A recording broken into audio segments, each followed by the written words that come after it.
আসসালামু আলাইকুম ভিউয়ার্স, আলিফ মোটরসের পক্ষ থেকে সবাইকে শুভেচ্ছা অভিনন্দন। আমাদের আলিফ মোটরসে একটি ইয়ামাহা এফজেডএস আসছে। বাইকটি যেই সমস্যা নিয়ে আসছে আপনারা একটু দেখুন, আপনাদেরকে না দেখালে হয়তো বুঝবেন না। বাইকটি এবিএস প্রবলেম, কিন্তু বাইকটিতে আলাদা একটা জিনিস আছে, সেটা আপনারা দেখুন। এখানে মিটার ফল কোড আছে, এবিএস লাইট জ্বলতেছে, কিন্তু মিটারে আমরা যেটা ফলো করলাম সেটা আপনারা একটু দেখুন।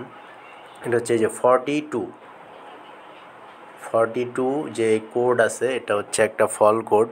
তো এই বাইকে এই ফল কোডটা আছে 42।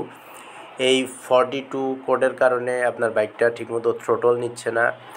ইভেন আপনার মিটারে ফল কোড দেখাচ্ছে, এবিএস লাইট জ্বলে আছে। তো এই 42 যেই সেন্সরের কোড, আমরা এখন সেটা দেখব যে মূলত এই 42 কোড কোথা থেকে আসলো, ইভেন কিসের। তো হচ্ছে আমাদের বড় ভাইয়ের বাইক, উনি আমার ভিডিও দেখেই আসছে সমাধানের জন্য। তো অবশ্যই ইনশাল্লাহ আমরা সমাধান করব। এর পাশাপাশি আরও বেশ কিছু বাইকের কাজ হচ্ছে আলহামদুলিল্লাহ।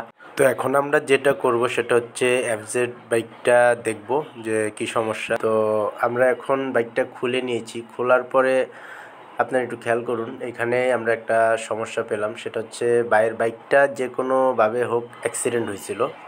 তো অ্যাক্সিডেন্ট হওয়ার পরে এরকমভাবে আঘাত লাগছে এবিএস চেম্বার মোটরটা আর কি। দেখুন এবিএসের যে চেম্বার, এখানে এরকমভাবে প্রেশার লাগছে যে এটা ভাঙে গেছে।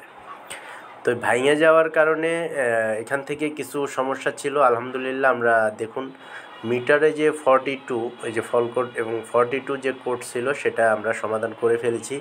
এখন যেটা আপনারা দেখতেছেন এটা হচ্ছে ঘড়ির টাইম, 5:15 বাজে। এটা হচ্ছে ঘড়ির টাইম। এই আপনারা খেয়াল করুন, আমরা চাবিটা অফ করার পরে অন করলাম। অন করার পরে দেখুন এখানে কিন্তু এখন কোনো কোড নাই, 42 কোড নাই, ইভেন মিটারের ফল কোডও অফ। এখানে এখন যেটা দেখতেছেন সেটা হচ্ছে ঘড়ির টাইম।